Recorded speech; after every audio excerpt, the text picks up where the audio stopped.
Episode number 48, IRONMAN Chattanooga 70.3 with Bret, Hooppaw. Welcome to the pursuit of the perfect race. I'm Coach Terry Wilson, and with each episode, I bring stories of athletes to you that share their experiences at races in order for you to learn how to have your perfect race. We'll hear stories from athletes of all ages, abilities, and races of all distances. So regardless of where you fit in, there's something in there for you. Thanks for spending some time with me today. Now let the pursuit begin.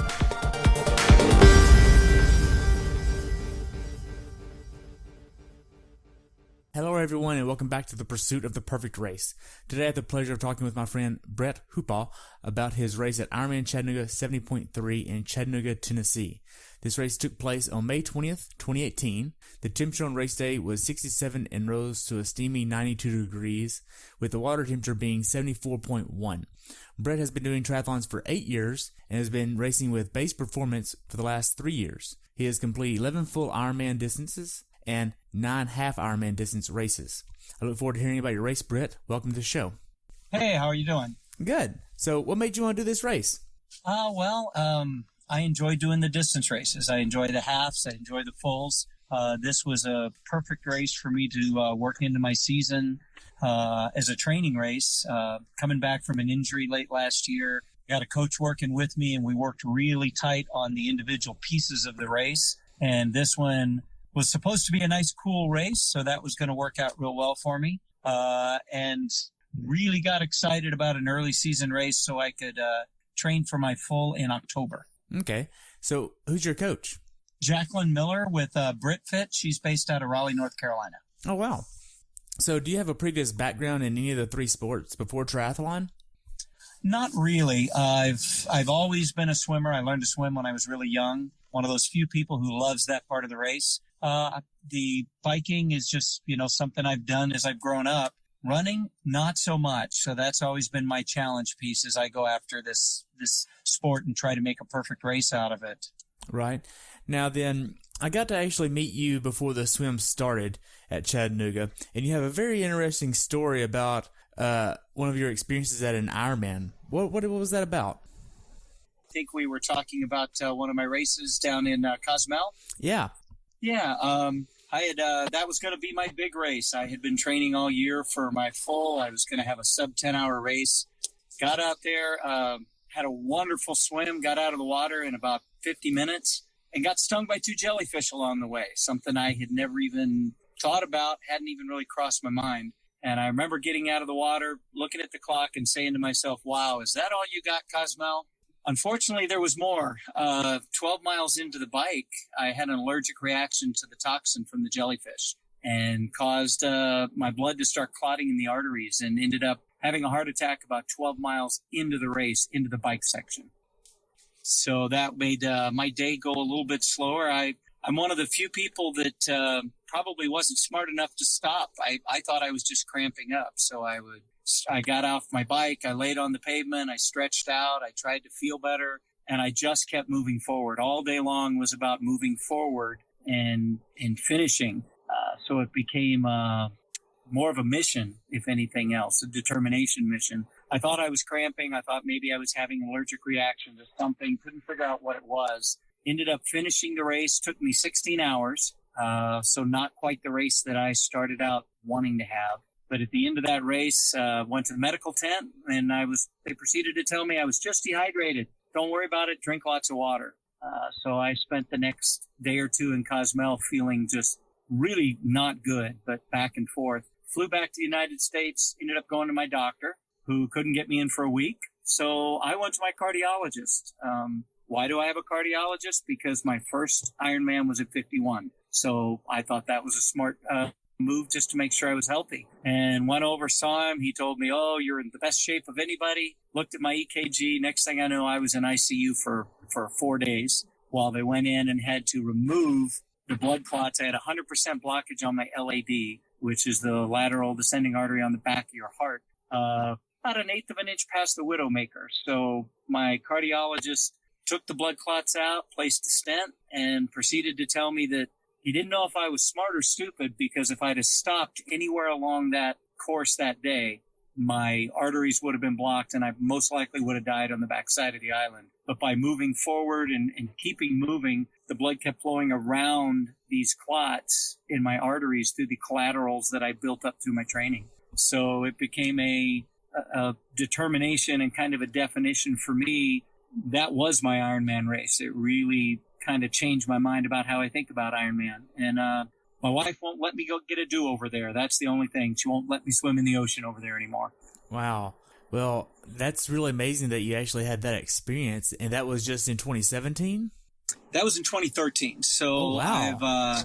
It was my fourth iron race, my fourth full distance race. And I was, like I said, at the time I thought all you had to do to have a perfect race was to be the fastest and to have the best bike and the best this.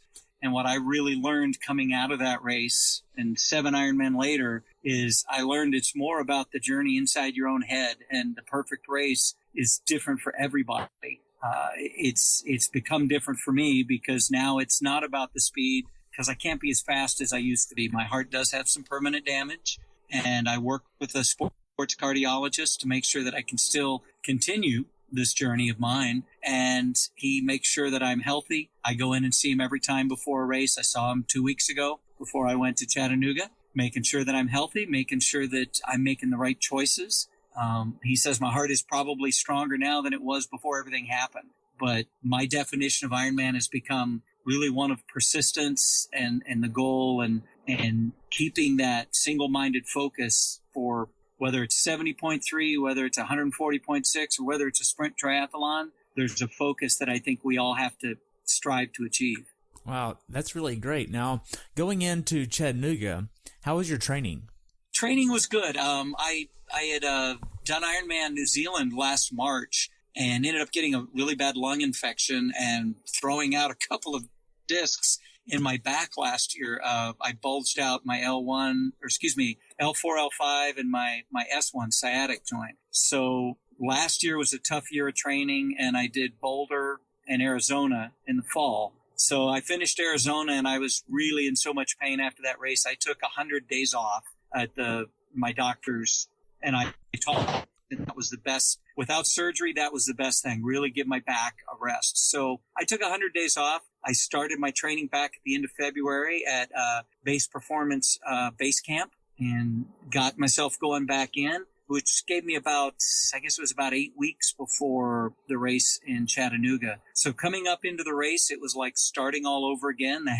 That first week or two was a little tough, getting things rolling again. The wonderful thing about muscle memory is it does come back pretty quick. And I was able to keep my fitness level to a point that as my training built up for it. Here in the state of Florida, it's been getting pretty hot early. So I've done a lot of work on the trainer. I've done some sprint runs at the gym, on the treadmill, and a lot of swimming. I've actually been swimming outside since February because it is that warm. Wow. Now, looking at your training, how many hours did your training max out at per week? Gosh, I'm on Training Peak, so I don't have to write that down or think about it anymore with my coach.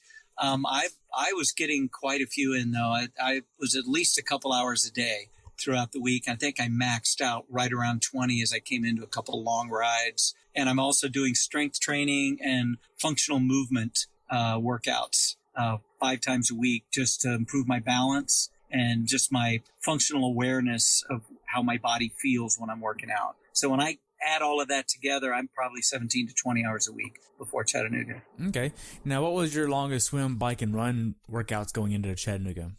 I've sitting here thinking about that. My longest swim, I think I did a 5,000, so a 5K, 5K, I guess. So about a 3-mile swim was the longest swim that I had. And that was really just a relaxing. I went out to Claremont, the National Training Center for Triathlon, and I went into open water and just did some swimming. And once I got done, I was like, wow, that's almost 5,000 meters. That's a pretty good swim. But it wasn't really sprints or drills. It was just trying to get my feel back in the water. On my training, probably the longest training swim I have is about 3,600 meters. And that's mixed in with a lot of sprints and time things just as I build throughout that. The running, my longest run I think I had prior to this race was right around 13 miles. So it was right about the goal for this one. This was more of a B or a C race for me as I'm training, coming back up into it and getting ready for Louisville in the fall. And then on my bike, I've done probably 2 or 3 3-hour sessions on the bike.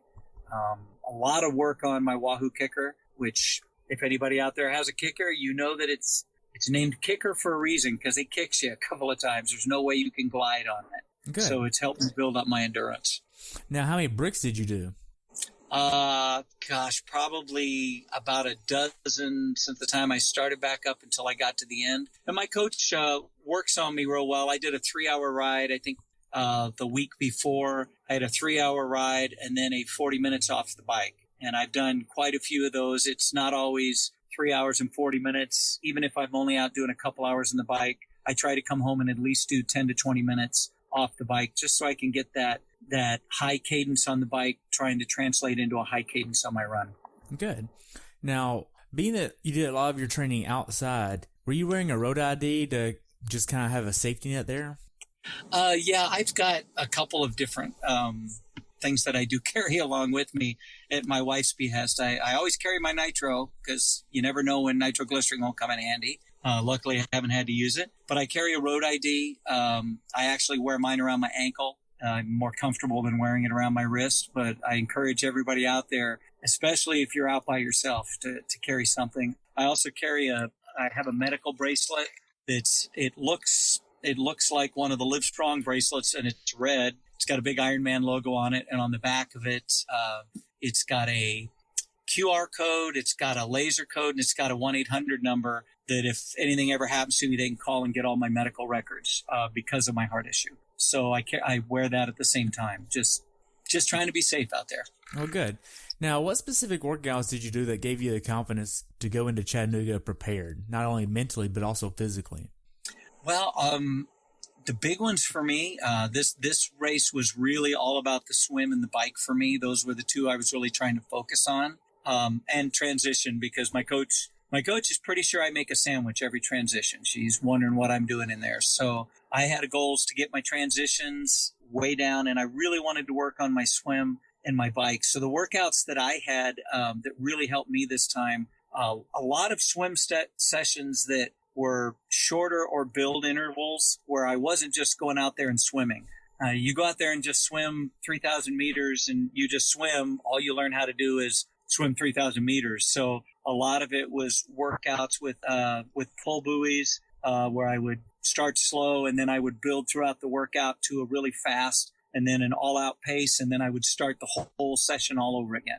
And I would use paddles and pull buoys. I use pull buoys a lot, trying to build up my arm strength. So I really want my swim to be solid. And on the bike, I really enjoyed the workout sessions. My coach had me on the trainer since I was inside on the trainer a lot. I can carry it with me when I work, set it up in the hotel, throw my bike on it. I had a lot of interval training on that, trying to keep my normalized power up. I have a power meter on my bike, and my coach tracks my wattage, and she tracks my cadence. So when I'm out racing on race day, the only two things that show up on my computer in front of me is wattage and what my cadence is on the bike. And I have goals that I try to set with that. And she's worked real hard with me this year so that I focus on that and I don't focus on other things like what gear am I in or how fast am I going, but really trying to level that race course out by using my gears.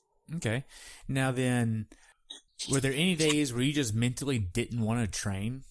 Yeah. I think anybody who says they don't, I kind of wonder about that. There's days when I get up and I know I've got a training session coming in and I know it's going to be a tough one, whether it's a 3-hour run or whether it's a brick off the bike. And those are tough. Sometimes, it's just hard to be excited every day about training. So I really have to look at it and motivate myself in, well, what is the end goal here? And you're only going to get out of it what you put into it. So I try to really focus on how I want to feel. And I break it up in my mind into chunks. So if I'm doing 3 hours on the bike, she usually has me do, 4 or 5 accelerations and hold them at, anywhere from 8 to 20 minutes. So I'm concentrating on the acceleration pieces of it. And that's what I focus on. If I sit there and think about I'm going to be out here for 4 hours, it kind of gets you, it kind of mind numbing sometimes for those of us, I think, who have long training. And then one thing that I've done this year is she's added in, I try to get a group ride in every once in a while for one of my long rides.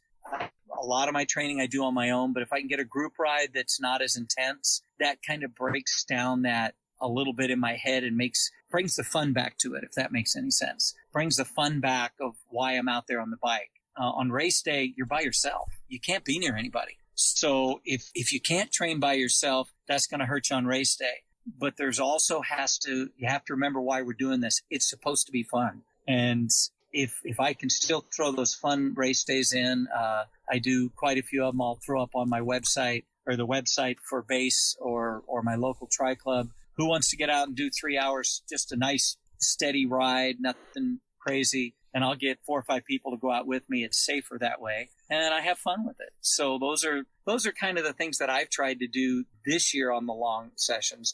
The run sessions have been tough because I have to get up really early here in Florida because of my heart condition. I can't do heat well, or I usually will run right when the sun's going down. So I have a lot of flashing lights on me and making sure that I'm safe out there. Okay. Now then, whenever you're training, what type of nutrition are you using? I know you're with Base. Do you use a lot of their products, or do you use other products to help fuel you along the way? Well, if you're going to race, you got to train like you're going to race. So I try to use the same products for training that I would for racing. I use the Base Hydro, what we call rocket fuel, which is their hydro with aminos in it, as well as a little bit of salt. I put a little bit of extra salt in because of the heat around here. And I use that for almost all of my training. Anything for a half down, that's what I use. Once I get to the half level, I've got to look at the bike course and everything else. Sometimes I will go to Infinite is my go-to on the bike, only because it carries more calories with it, a little bit more in there, and I don't have to mix it real thick. And I'm not a big proponent of mixing my stuff thick. I've done that on a few races, but then it can get into your stomach and cause GI issues. So I'd rather not mix it down. This last weekend at Chattanooga, I used the Base Performance all the way through it. Felt really good with it. I use their bars when I'm on the bike. They've got a new bar that came out, I guess, about a year and a half ago. Really like them. They're easy to eat on the bike. They're easy to keep in the back pocket of my my kit while I'm out there. I enjoy that. I also enjoy Cliff Bars, which they don't like as much on Base, but I do enjoy those. Something that I can eat while I'm going, and I have to force myself to do that. Otherwise, you get off the bike and you're out of fuel. So I usually will use that all through the bike, and I take a throwaway thing of rocket fuel with me on a run. I did this week. And then if I'm doing a full, I try to keep at least 1 or 2 in my special needs bags. So I've got those out there as well. It really just depends on how many calories you need. And on Chattanooga, I did really well on my nutrition this time. It was all Base products. I actually think I started with a goo right when we started out. I always take a goo. It's just don't change anything. It's always worked good for me before I swim. So 20 minutes before I get in the water, I take a goo. And I always carry 1 goo on the bike just in case I need a shot of caffeine around mile 40 and a half.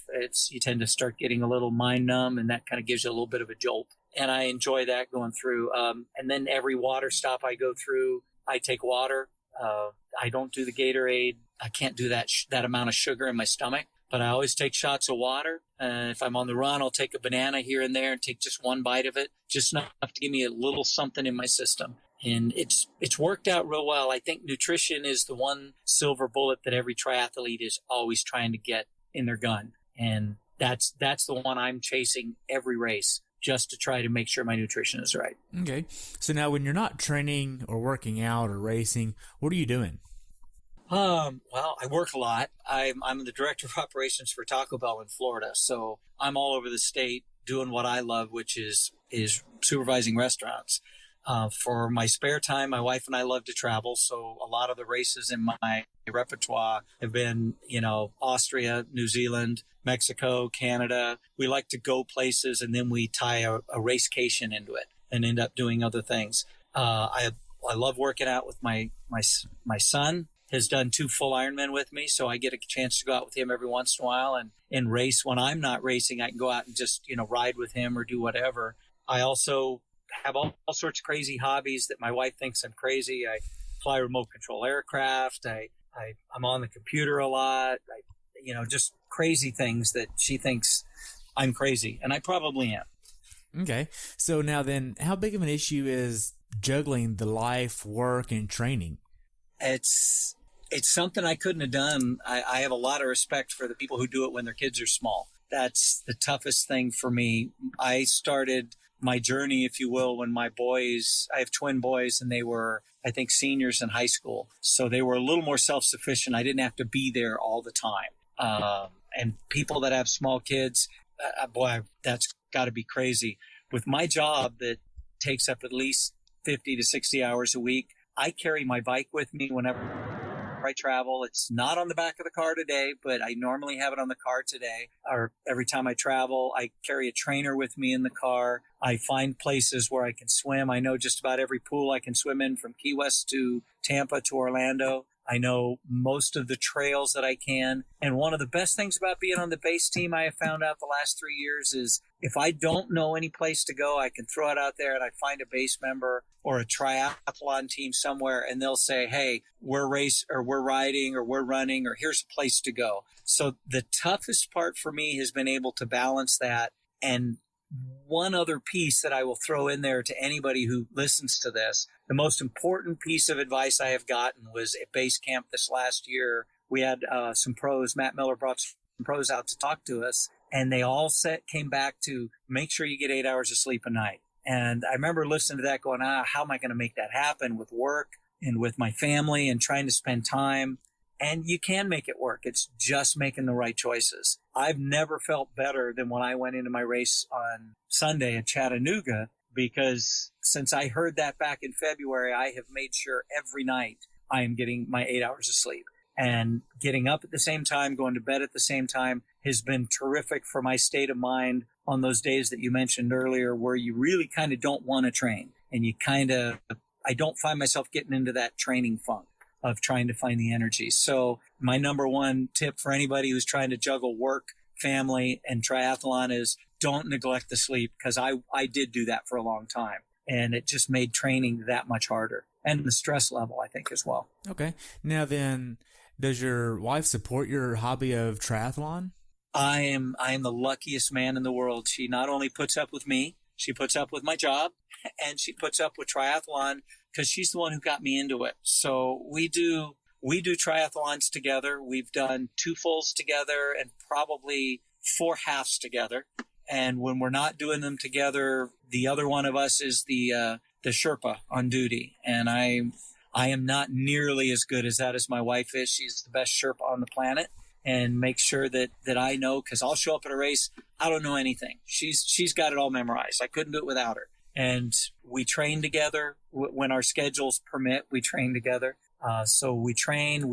It's helped tremendously on my diet, because I'm not necessarily on a diet, but I have a specific diet that I eat to stay healthy, and because of my heart. And the fact that she does the same races and the same kind of things that I do makes it a whole lot easier for cooking dinner, making lunch, shopping, that kind of stuff. Okay. Now then, if she was completely against you doing triathlons, how much harder would that make it for you to be into triathlons in general?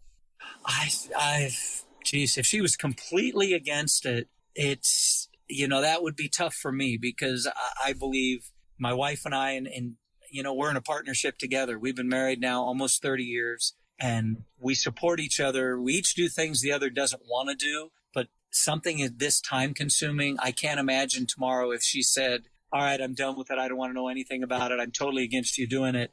That would be, I'm not sure how I could proceed forward and feel good about it, because of the amount of time. And she knows the amount of time it takes, the amount of time it takes for her. So you kind of have to have that understanding, so you don't feel like one or the other is neglected, if that makes sense. It does. It would make it a lot tougher. It does, because there are plenty of athletes that I know out there that their spouse just doesn't really support it and doesn't understand it, and they don't understand the time commitment or the training that goes into it, or what it really means to go down the finish chute of an Ironman, but yet they don't understand what it's like whenever nobody else is there too. Like, to have someone's spouse right there at the end that understands it is that much more powerful of a moment. Well, I can tell you that in my first Ironman, I did 2 sprints, and then my third triathlon was a half in Augusta. My first Ironman was in Coeur d'Alene, and 7 months before that, I got run over by a car. So I'm pre-disastered for anybody who wants to know these things. I got hit by a car while I was running. A car was trying to do a left turn and beat a light, never saw me in the crosswalk, hit me doing 35. I wound up in a trauma unit, shoulder reconstruction, a lot of things. I swam my first Ironman with one arm, which is why my Twitter name and everything is Iron Nemo, because Nemo only had one fin. And that's how I felt my first race, and everybody called me that on my team. That first race was really tough for me. I was in compression gear from my wrist to my shoulder, from my hip to my ankle.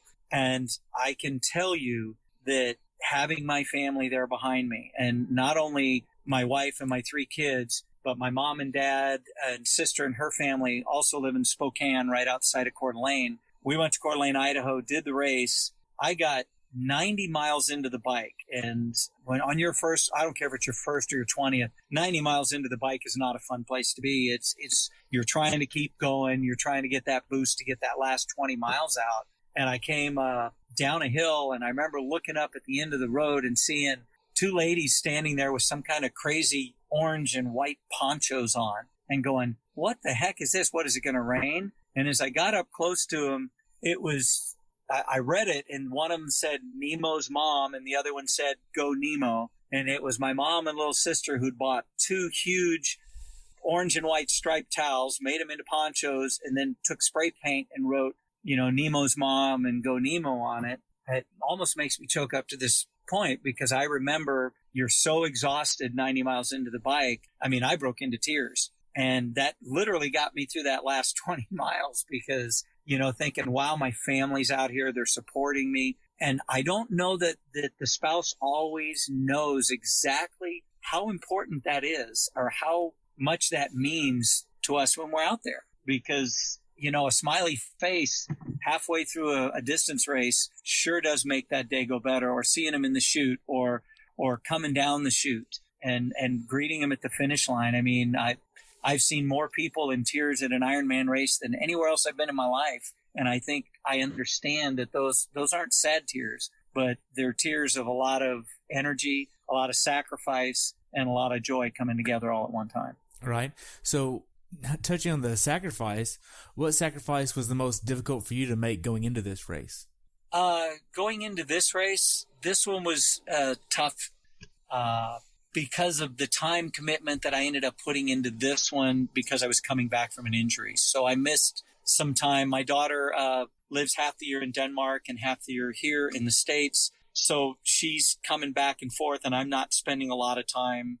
I have kids that still like to spend time with their parents. It's kind of weird, but they like us, I guess. So didn't get to spend a lot of time with them. One of my sons just bought a new house, had a lot going on with his new house, getting it set up. Things with family is what I had to sacrifice this time, and made me a little bit uncomfortable. They understand, which makes it a little bit easier to go day to day, but it doesn't. It's like I tell my friends, it doesn't excuse it. I just know they understand it. So I try to make up for those times, when I'm not in a race. I try not to just disappear in my own little world when I'm done with the race. I try to make sure I make that time with them count, I think that makes some sense. It does. Now then, with your training going into the race, what did your actual taper consist of? This particular race, my taper was pretty much Wednesday, Thursday, Friday. This normally on a half, I have anywhere from a 7 to a 14-day taper, where, you'll start tapering it down just like the word shows. And as you start getting less and less, you get to those last few days. I'm not sure about anybody else listening to this, but boy, I sure get antsy. I get antsy those last 4 or 5 days. I just want to go out and run or swim or do something. My coach is very much about the functional movement. I keep up my strength training during those times. I don't really taper off on that as well. A lot of rolling. I roll my muscles and stuff like that. A lot of stretching. And I just kind of work it down. This particular race, really, I started tapering on Tuesday, maybe before the race, started cutting down a little bit because this was a true training race for me. And I'm chasing that. My race this fall is going to be wonderful, and that's what I'm chasing. This race was all about getting out there, letting the adrenaline drive me through what I was training for, which was on this particular race, really focused on that swim and that bike and the two transitions. That was really my biggest push. Not that it always comes down to the run. That's always what we're working on. But I was really trying to focus on these two things. So it was more of a training race coming into it. And the previous weekend, I only had two and a half hours on the bike on my long ride. So coming into it, my whole goal was I wanted to be off that bike in Chattanooga between 2 and 3 hours. That was my goal. I was trying to hit 2:45. If I could be off the bike 2:45, I'd be happy. So that was really a big focus. So my taper, not so much. I got to Chattanooga on Thursday night, did some light workouts, a lot of walking. I rode my bike around the run course a couple times so I'd get familiarized with it. Hadn't been to Chattanooga since I did the full there in 15. So little bit of biking. I went out to the dam and I got, I'm not sure, maybe a mile of swimming out at the dam in Chattanooga so I could feel the water the day before. And then just kind of buttoned up and went for it on Sunday morning. Nice. Now then, as far as your travel going into the race, when did you actually travel up to Chattanooga? Traveled up after work on Thursday. So my wife does have to work, and she wouldn't have missed this one, and I wouldn't have wanted her to miss it. So she got off about 4:30, came home, and we buttoned up the car and headed north. And that's the one night I didn't get my 8 hours of sleep that I talked about, because it took us quite a while, about 9 hours to get up to Chattanooga. Wow. So now then, how was the check-in process once you got there? Well, and to clarify real quick, we stopped in Macon, Georgia. So the next morning we drove the last 3 hours. So it was 6-hour drive and then 3 in. We got to Chattanooga on the Ironman Village that morning. Check-in was actually really smooth. It was exciting. I always get really chatty right about check-in time because I stopped at the base tent, saw a lot of my teammates, helped Matt Miller and his wife, Laura Lee, set up the tent, get a few things set up. I watched the line, which was pretty big at the beginning.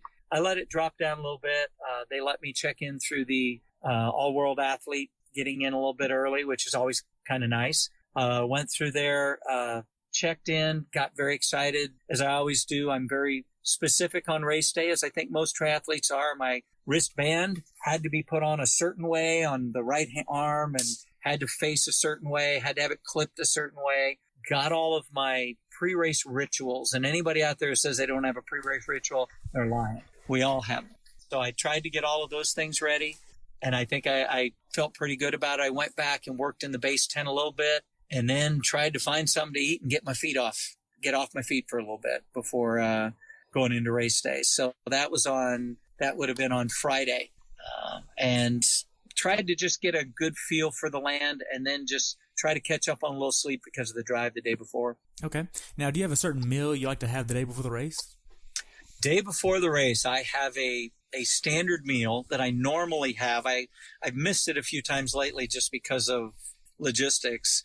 My very first Ironman race and half Ironman race, my coach and the people I was racing with, we went to Outback and we got a grilled chicken breast and mashed potatoes, heavy on the salt. And because that was my first race and those were my first things, that kind of became the tradition for probably the next 16 or 17 races. Very difficult to find an Outback Steakhouse in Austria. They don't have one in New Zealand, although you would think they would. Not in Cozumel. Cozumel, I think the day before the race was Thanksgiving. So we had a kind of artificial Thanksgiving dinner. So each one's a little different. I try to stay on the day before a race. I try to get protein, but I try to stay bland. I stay away from a lot of vegetables unless it's like a potato or something that I know the carbs that I can get into my system. And I tend to go a little heavy on the salt the day before a race just because I know I'm going to be sweating a lot the next day. But that day before the race, I have to eat before 7. I have to be in bed bed by 8, and the lights have to be off at 8:30 because at 3:30 it's time to make the donuts, and that's when you get up. Okay. Now then, so you wake up at 3:30. What does your actual race morning look like? My race morning, and I've changed it a lot in the last year and a half. So on 3:30, my alarm went off in Chattanooga. I got up. I ate. I had 5 egg whites. I only ate 3.5 of them. I had a banana. I have a Boost, which is a drink, just a basically morning drink that I have. Had that, started chewing a little bit on a bagel while I'm getting ready. I'm one of those triathletes. I get up in the morning. I have to shave before I race. I don't know why. I get up, take a shower, shave. Then I have to go through the ritual of putting my gear on. The night before, all my gear is set out like a little man on the floor. And I stare at it every time I walk by before I go to bed to make sure I haven't forgotten something. So I get up in the morning, put my gear on, I've mixed up all my drinks or all my protein and everything I need. All my nutrition is all mixed up the night before. I usually freeze the bottles in the little refrigerator in the hotel room. I've got a very specific path that I have to walk before I leave, get all my gear on. I put my swim cap and my goggles inside my tri-top under the shoulder, grab my nutrition and my bags, depending on whether it's a full or a half. Chattanooga, I grabbed that. We jumped in the car, went down to the Ironman Village, which is where check-in was at transition. Get down there. I usually do race tats the night before, so I usually don't go to body marking. It's harder nowadays. I'm to the point where I'm going to have to shave my forearms if I wear these sleeves tri-tops from now on, but we'll see what happens. I get down transition. I have to set up a transition. I'm very specific about how everything sets up. I think we all have our little, how do we do that, that morning. Set up everything so I can cut as much time in the transition out as I possibly can. Take note of exactly where I am, and I walk to the swim in to my bike. I walk back and forth twice just so I can get in my head a little bit of muscle memory. So something I don't have to think about later in the day. I will tell you that the best part about racing a full Ironman is you don't have to set up a transition area, and that's the best part.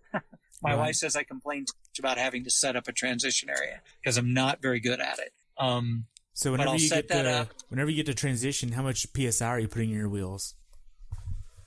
I always let the air out the night before, so I get in there. I generally will run about 105 to 115, depending on the roads, which is why I always drive the road course the day before on any race, and I do that. I knew this one once we hit in Georgia was going to be a little bumpy. As you cross right into the Georgia line into Georgia out of Tennessee on the bike ride, it's just a little bumpy. It's not chip lap or anything. It's just a little bumpy road. So I went with a little less pressure in mind and went down to 105 for this race. If I knew it was going to be really smooth, I'd kick it up closer to 115. But if you get 115 in on a bumpy road, you'll bounce all over the place, or at least I bounce all over the place. So I try to set, make sure that my pressure is set to those levels in the morning, get all my computers on the bike or anything I'm using, get it all set up. Okay. Now then, as far as your bike goes, what kind of bike are you using? I ride a Cervelo P2. It's I call it my P2.5. The P2 and the P3 are the same frame, so I bought a P2 frame because I like the color better than the P3. It's the same frame, and then I had all the P3 Di2 components put on it. So I've got the Di2 system for shifting. I've just added one of the SLR, the large derailleur wheels in the back with a friction chain on it, which I really like. It quiets it down and makes the shifting in Di2 a lot smoother with those bigger wheels. Not sure how, but it's a lot smoother. And I race on 808, my Zips 808s as far as wheels, and they're clinchers. I used to race I've raced almost all my races on tubulars. I just went to the clinchers here about a year and a half ago, and so far so good. Much better technology than 10 years ago. And I race on I guess my saddle's a Cobb saddle, which is, anybody out there knows if you find a good saddle, buy two. Right. So you had to take the shuttle over to the swim start on the other side of the river at Chattanooga. Once you got over there, how was your anxiety level over there? I go through my wife says it's my chatty stage, when my anxiety level kicks up when I have to wait. I'm one of those people who hates going to the airport and getting there an hour early. I miss the days when we used to be able to walk right on a plane. The fact that we had to line up, to me, makes me anxious. And it's not anxious about the swim. It's anxious about waiting. And I hate that waiting part. I'm one of the few triathletes that really love the mass starts. I really like a deep water mass start. I really enjoy that. I think it's less anxiety because of the way it starts. However, with the, I much rather prefer the way we're doing the half Ironman distance entrance. I did Haines City earlier this year, just the swim in a relay. And then here at Chattanooga, where you seed yourself in what you think you're going to swim. And if everybody's honest about it, once you hit the water, that's the most relaxing part of the morning. Once I hit the water, I take a deep breath and I'm like, here I go, I'm swimming. This is great. But sitting in that long line, I'm not sure how long that line was in Chattanooga, but it looked like it was about a mile long. And you're just pretty much sitting there. I think I got in line about 5:15 or 5:20. And I think the age groupers went out at 7. So that was like an hour and a half. You're just sitting there and you're making all sorts of great friends. You're telling stories. You're listening to stories. That's what I do to lower my anxiety of what I'm getting ready to do. Not every triathlete's that way. Some of them don't want to talk at all. I try to burn off my nervous energy by talking to people. Okay. So now then, you obviously used a wetsuit here. What type of wetsuit did you use? I use an Xterra. I've now got an Xterra full and a sleeveless. On this particular race, I went with the sleeveless at 74 degrees in the water. I'm going to get pretty warm anyway. I don't think people realize how much you sweat in the water because you're wet anyway. So I went with the sleeveless. I wouldn't have gone to my full unless it was 70 or below. So the sleeveless, I think it was a Vectra, I think is what they call it. Very comfortable suit. Very much enjoyed it. It's easy to get on and off, which, you don't think about until you got to get out of the water, and then it seems like it takes forever. Right. Now then, as far as the swim, how did the swim go for you? Oh, it was a great swim.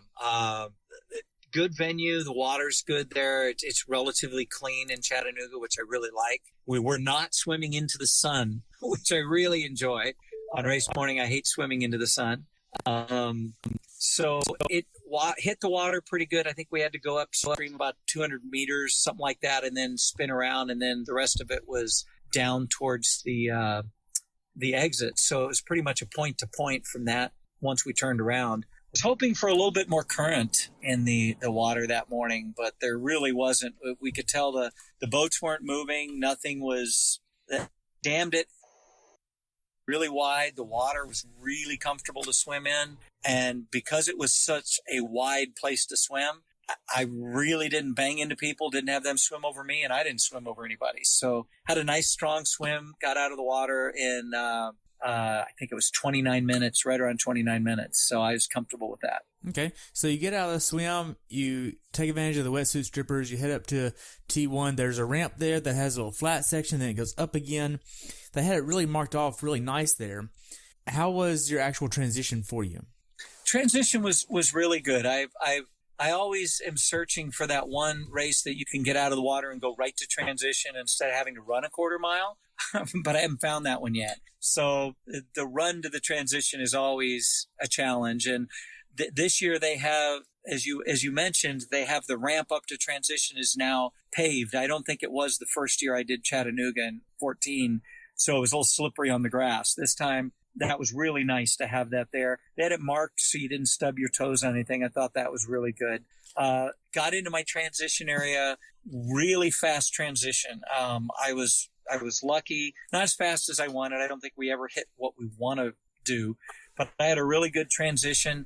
Nobody was parked in the 2 bike spaces beside me, so I had lots of room. I got there and was able to sit down real quick, pop my shoes on, jump on the bike, snap my helmet on, and just really head for the exit pretty quick. So there was very little time I spent actually in the transition. I wear a Rudy helmet, a Rudy wing 57 wing helmet that has a built-in eye shield, so I don't have to mess with sunglasses or anything else. I just pop it on my head, clip it, step into my shoes, and then I start running for the exit. Nice. Now then, I do want to add one little thing here. I don't know if you noticed it or not, but as you're coming up out of the ramp from the swim out, you're going up the ramp, you turn right on the road, and then you go about midways down of the transition, and then you got to make a hard left and go to the end of the transition before you can go in. Wouldn't it make sense to say, instead of taking a right and going left and making this little out and back in the transition area, why not just go straight through right there and then go right? That would have made the most sense to me. I am sure that somewhere in the planning of this, there's a method to the madness. And I used to be able to try to justify it by saying, oh, well, everybody has to go the same amount of distance. But nobody had to go that amount of distance. If we'd have gone straight in, it would have been the same distance for everybody. Absolutely. And I'm not sure if that was logistically they had to do it. I didn't look around to see if there was any bushes or any dividers or anything we were going around. There wasn't. I just looked at it. Yeah, see, I didn't expect the left-hand turn because although I check out my race course, I generally don't check out paths of transitions because, think about it. It wasn't up the day before. And secondly, you would think, as you said, it would go right into transition versus turn right, turn left, go all the way around, drop back in. It just seemed really it seemed like a little bit more than we needed to have. I don't think that needed to be that way. Yeah, it really didn't, because I'm also looking for a very streamlined transition. I don't want to do anything extra. I don't want to go further than I have to go. I want to be able to go straight to my bike, get my bike, and go out. I don't want to do anything extra. How were the first few miles of the bike ride for you? They were good for me. I've got a very specific regimen that my coach has me on when I hit the bike. As I mentioned earlier, it's all about the cadence and the wattage. And something I started my very first race, and I stay with it. First 15 minutes of any bike race I'm in, I doesn't matter the terrain. I'm always in my small ring. So I'm in the small ring, pumping my wattage and making sure that I've got my cadence where it needs to be.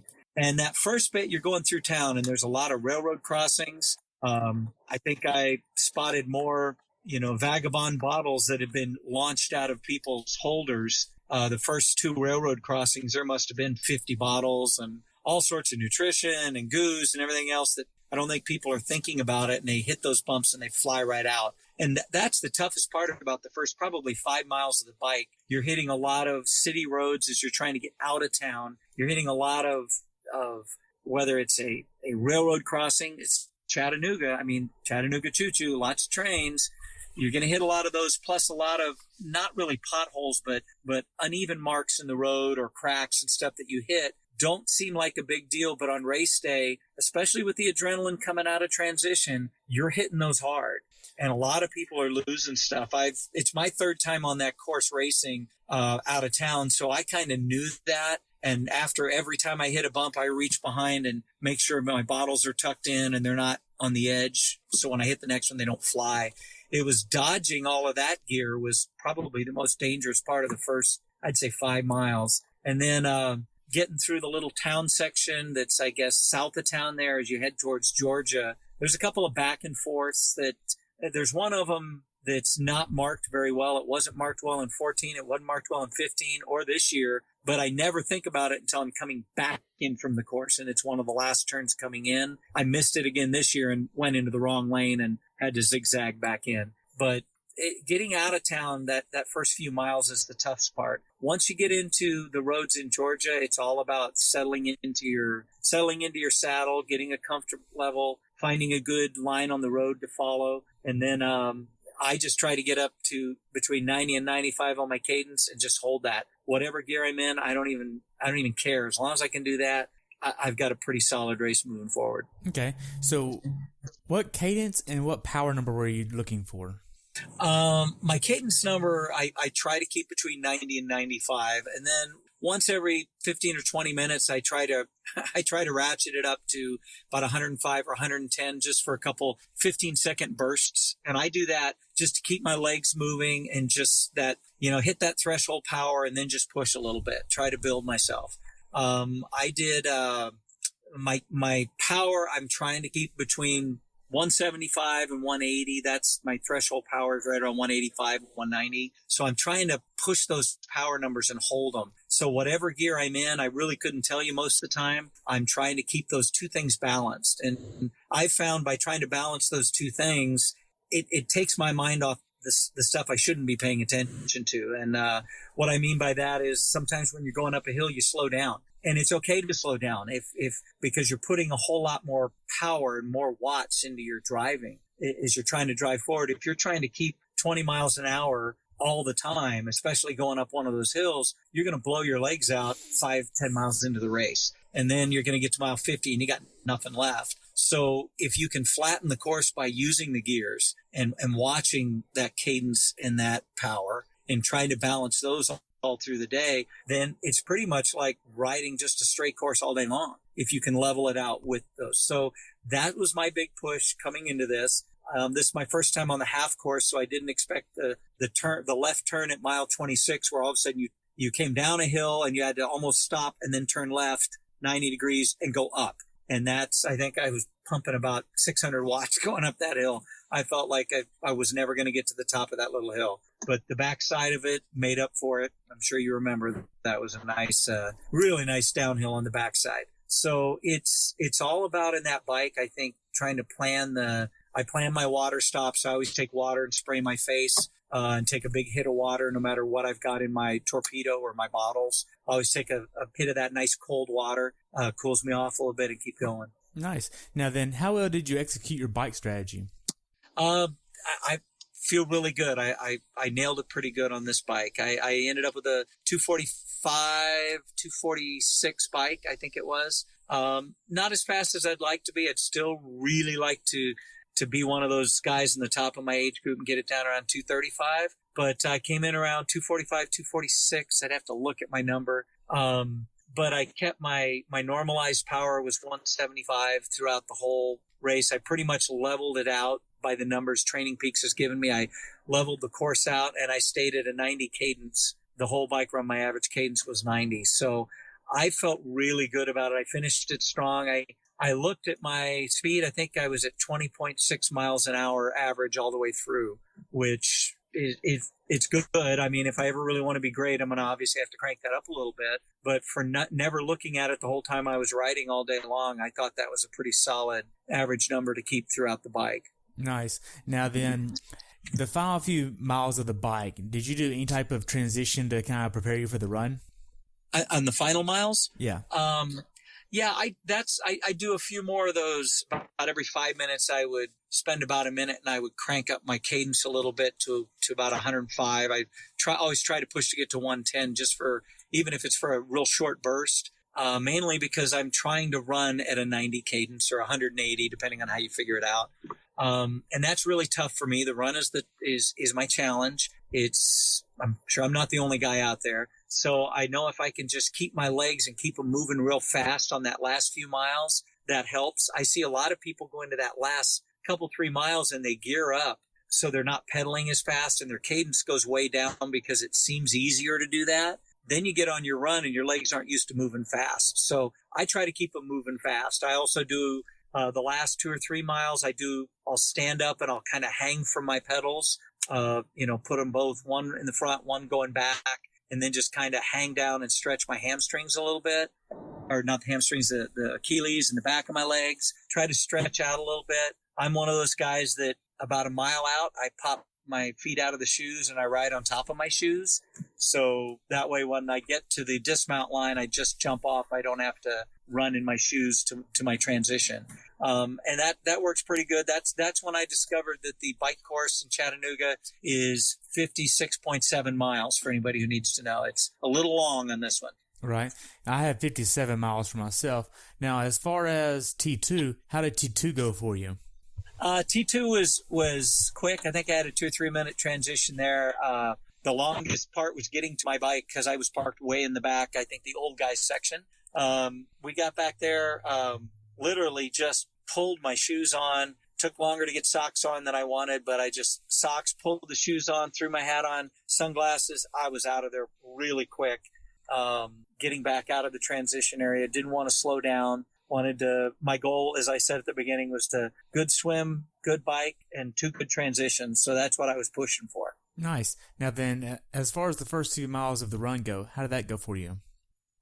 First mile was pretty good. I think coming down along the river, they drop you down along the river, and then you have to go up a nice little hill there right at the end. And that's when I realized how hot it was. That took a little bit out of me.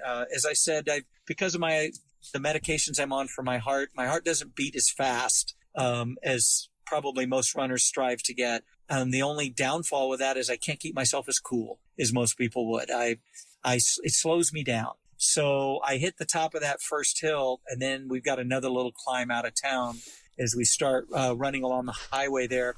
And boy, I don't think there was a breeze to be found, and I'm sure there wasn't any shade to be found at all until we got to the turnaround. So mile 1, probably good. Mile 2, not as good as 1. By mile 3, I was starting to get really warm.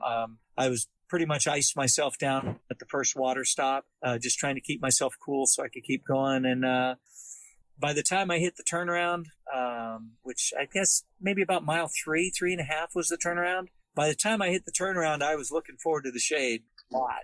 Yeah, because you're out there on the highway just cooking. Yeah, and that's really what it is. There is no shade, no wind, and all you got was the reflection. You could see the heat waves coming up off the asphalt as you're coming around a couple of those corners, and that really got me. So when I got to the turnaround and got into a little bit of shade, I thought this will be great. However, the shade's great, but there was no breeze going through there, so it was very stifling. I very few races have I raced where it got as hot as I felt it did on the run this weekend. Right. Now, how are the hills on the run course? There's a couple I'd love to take out if I could. As you're heading back in, getting ready to cross the bridge and go to the north side of Chattanooga, there's a really, it must be about 300 miles long, but I'm sure it's only about 3/4 of a mile long. There's a pretty significant hill as you're coming up, right before you drop onto the bridge. And it's, normally wouldn't be a big deal in the heat for me. I kind of did a walk up that hill. I try to run the hills when I'm overheated a little bit because going downhill is harder on your knees. So if I've got to do something, I trick my brain and I'll run uphill and walk downhill a little bit just to try to keep my muscles working. But the hills on that side, there's a couple of them, that last one before you went over, and then everybody is aware that the north side of Chattanooga is nothing but hills. So, you go over the bridge, which is a hill in its own, you go down and then back up and then downhill. So it's one of those races that I would suggest anybody who is going to go to that race, especially if you live in Florida, you need to get out and find some hills to practice on it. I'd much rather run on hills because I'm using my whole leg than just run on flats. I've done a lot of dead flat runs, and I don't care for those because you only use one part of your leg and it gets sore real quick. So I enjoyed it. I would have liked it a lot better if we could have dropped about 20 degrees off the temperature that afternoon. Right. Now, then the bridges alone, there's no shade on the bridges, and it's just, you're out there cooking again. And I tried my best to just run the bridges. If I can just run the bridges and get out of the sun, I'll be okay. But man, that was tough. Well, I tell you, I was doing the same, and I got about halfway across that big bridge. And then coming back on the south side, that's an uphill bridge all the way too. Mm-hmm. It's all the way uphill. And I remember getting about halfway across it, and I'm going, man, I can't run. And then all of a sudden, that's the only place all day I felt a breeze was on one of those bridges. And I thought, oh, now this is really nice. I waited all day long for that rainstorm we were supposed to get during the run. I probably could have shaved about 40 minutes off my run time if it had been raining. But it was cooking. It was really, really warm out there. But it's, it's all about keeping moving forward. Don't stop, don't sit down, don't let it get to you.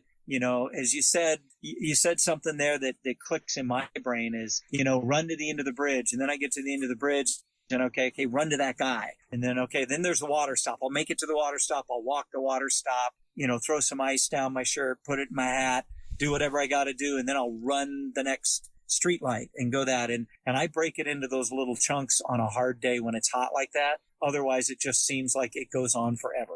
Right. Now, what was the funniest thing you saw on the run course?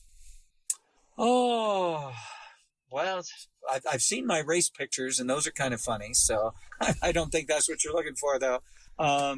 You know, the I'll tell you the best part for me on the run course. The best part for me was all the support we had out there, and seeing teammates and seeing other base kits or people that I've known.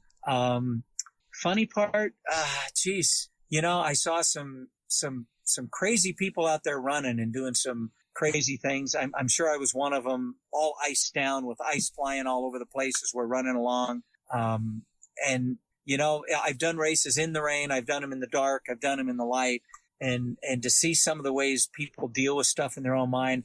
I had a lady pass me, a young lady, as I was going over the bridge the second time talking to herself. And I thought she was talking on a phone or something. She kept saying, I don't know why you did this. And this is stupid. And yeah, sure. A year ago, it was a good idea. And she was just going on, and sounded like she was really ripping somebody, but the only one I could figure she was talking to was herself. And I saw her hit the finish line as I was standing there waiting for pictures and stuff. And I said, are you okay? I said, I thought you were talking to someone. She goes, no. She goes, but that's the part of the race where you start making deals with yourself. If you just let me run to the end of the bridge, I'll never drink another beer again. I'll never do this. Well, then you get to the chute when you're getting ready to finish, and you go, yeah, I was kidding about all that stuff. You know, hey, God, I was just joking. You know, it's okay. Gonna go have a beer. So when I saw her talking to herself and actually not just talking, because I know I talk to myself, she was yelling at herself. And I'm not sure who got the best of that argument. I bet she did. So how were the final few miles of the run for you, like the last mile or two? The last couple miles, last 5K was pretty good. It was not fast by any way, shape, or form. It was a lot of walking and trotting, because it gosh, at about mile 6-ish, maybe 7, I'd already got a little dizzy once, which I knew I was on the threshold of starting to overheat a little bit because of my heart, and I'm aware of it. So I slow down, and I'll jog a little bit, run a little bit, walk a little bit, and I kind of have a little cycle in my head. And when I hit what I call the 5K mark, 3 miles left, we're coming, we just passed the what did they call that? The Chattanooga water stop. And I said, all right. I said, we're downhill now. And even though we had those 2 big uphills, or the 2 big bridge uphills, and then the 1 big uphill to get to the bridge, I kind of, you know, you start thinking about why you're here and why you're doing this. And it stops becoming, oh my God, it's so long. And it becomes more of a reflection point for me. And that last 2 miles I remember vividly the last 2 miles going, wow, and thinking about my first race and where I'm going, okay, what could I have done differently today? Gosh, I wish I was running. I wish it was cooler. Okay, what can I do next time to be thinking about this? That's when I do a lot of my planning, because I'm in my own head. And the last mile, that's when I get chatty again, I guess, as my wife would say. And the best part of my whole race, I don't care what race I'm doing now, is when I'm trotting along or racing along, and I come up with someone who's obviously about the same speed as me, or moving along at the same speed, and we'll start to talk, and I find out it's their first race. And that's the best. That is the best. And I don't go, oh, hey, I'm on race 19 or 20 or whatever. I just say, wow, really? Tell me about your race. Tell me about getting here. Kind of like what you and I are doing. And they'll tell me their story. And everybody's journey starts with a story, and everybody has a story. And to listen to, I talked to a young lady coming across, and she goes, it's my first one.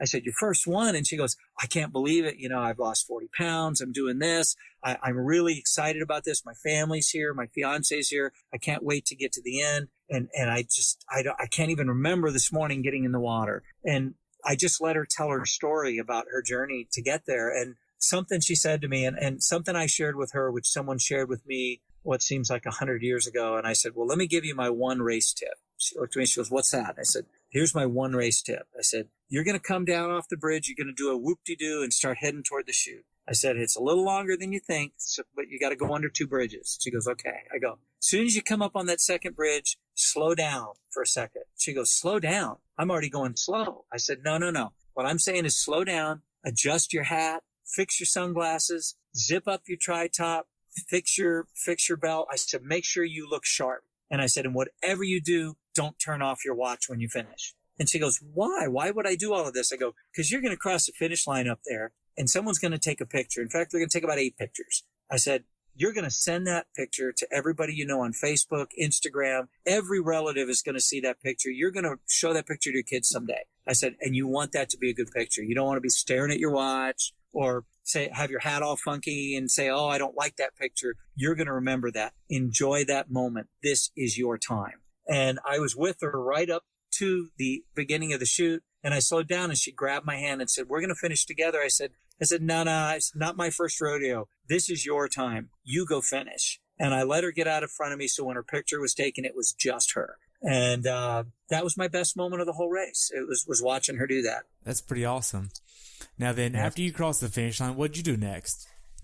I went to the medical tent. A kind of a gentleman's agreement I have with my cardiologist is after every race, I go to the med tent. I have them check my blood pressure and my pulse and my oxygenation.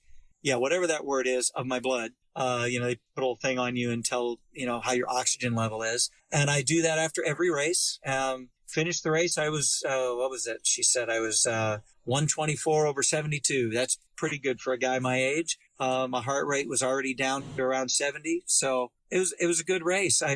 I'm sure my coach will hear this and say, you should have been going faster and it should have been higher. But I went over there, got checked out, made sure I was good. Got my picture taken, I think, with everybody else. Found my wife in the crowd and went and gave her a big hug for being there for me. Nice. Now then, looking back on it, how well prepared for this race do you think you were? I think for the race, I think a key thing in any race planning for any athlete is to know where you're at. And that's why I have a coach to remind me that I need to remember where I'm at. This race was not an A race for me. So looking at it as a training race, I was, I think, pretty spot on for where I needed to be as a training race. If this was going to be my A race for the year, wasn't quite ready for it yet. Didn't have enough time under my belt and distance on the runs to feel real comfortable. But for knowing that this was a training race that we had very specific goals for and knowing what my goals were, my coach, I go public with my goals to anybody who asks the week before, and especially my coach. I say, these are my goals, because I think sometimes when you go public with your goal, it kind of kicks you in the back of your head a little bit to remember that while you're out there. Helps you remember why you're there. Right. So I went public with my goals. My goals were to set PRs on my transition and not make a sandwich during transition. So my transitions, I was right at my fastest transitions that I've done. I set a PR on my race for a half for swim, which was under 30 minutes. I think my previous one was 30:03. So this one was 29 and something. So that was good. It was not a PR on the bike, but I wanted to be at 245. I was around 245 or 46. I wasn't 245, so I had to be 246, 247 right there somewhere. But it was a solid bike. I got my nutrition. I nailed it on the bike. Got off the bike feeling good. When you can get off the bike feeling good, it's a good day. My run, if it had been cooler, I know I would have nailed my run more solid to where my training is on it. Took me a little bit longer, but I walked out of the race feeling really good that I hit my goals going in and feeling that I am right on line for my target in Louisville in October. Good. Now then, what's something that you learned from this race that you'd like to pass on to someone who hasn't done this particular race before? About this race? Yeah. Let's see. One thing that I see in every race that I would pass on to anybody who's doing these races, especially in the bike on this one, don't give away your free speed. I say that to a lot of people because I say it to myself regularly too, especially when I'm tired on the bike. But I saw a lot of people in this race, we'd have a bit of an uphill. You were on the bike course. You saw a few uphills. There was a couple challenges there. And they get on the back side of that and they coast all the way to the bottom. And I think to myself, why would you give away gravity? I mean, that's the best you're going to do all day. You're going downhill. Don't give it away. Don't earn it twice. So they get to the bottom of the hill and then they got to pedal twice as hard to get up the next hill. So, one piece of advice I give to anybody who's doing this race is you do have hills on the bike. Get out there, exploit that free speed you get going downhill because it'll get you up the majority of the next hill you've got coming. And if you can make that happen, you're going to have a much better bike and you're going to be a lot less blown out on the legs when you get to that run because there are hills on the run. and there's no way to get around it. It all comes down to that run. So as much as you can do, and this is probably out of the 20 Ironman races I've done, this is maybe the 5th or 6th time that I've nailed nutrition on the bike. So it's all about nutrition on the bike. Make sure you're ready for that run because it all comes down to that. And don't give away free speed on the bike. If you got a downhill, take that speed. I know people get nervous. There's a couple spots. I think I cracked 40 miles an hour a couple times going downhill, and a lot of people aren't comfortable with that. I thoroughly understand it. I'm pretty much thinking the same thing. If I go down, I'm a big raspberry for the rest of my life. So I get it. But go as fast as you feel comfortable and you can control it. Push yourself. Take that gravity. Don't buy it twice. Those are the kind of things that, especially people who are new into triathlon, I don't think they're thinking that way, and they think it's a rest stop. But really, pedaling downhill, there's no way you're ever going to get to your watt max. You're just going to take what you can take. Gotcha. Now, what could Ironman have done different to make your experience at this race better for you as an athlete? Let's see. What could Ironman do better? Why? Sometimes I'm wondering if they're listening to me or not.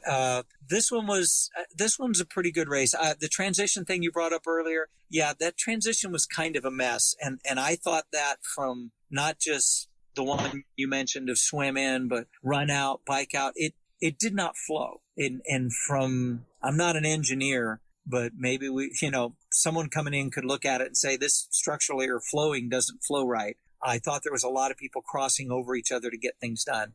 That was a little uncomfortable for me. And they're the little things that bother me, those kind of things. Let me see. Course, I thought the course was laid out. This is the first time I've done Chattanooga where I got in on that side of the river. I thought they did a pretty good job getting everybody over there, but I got there early, so I don't know if it clogged up at all at any point.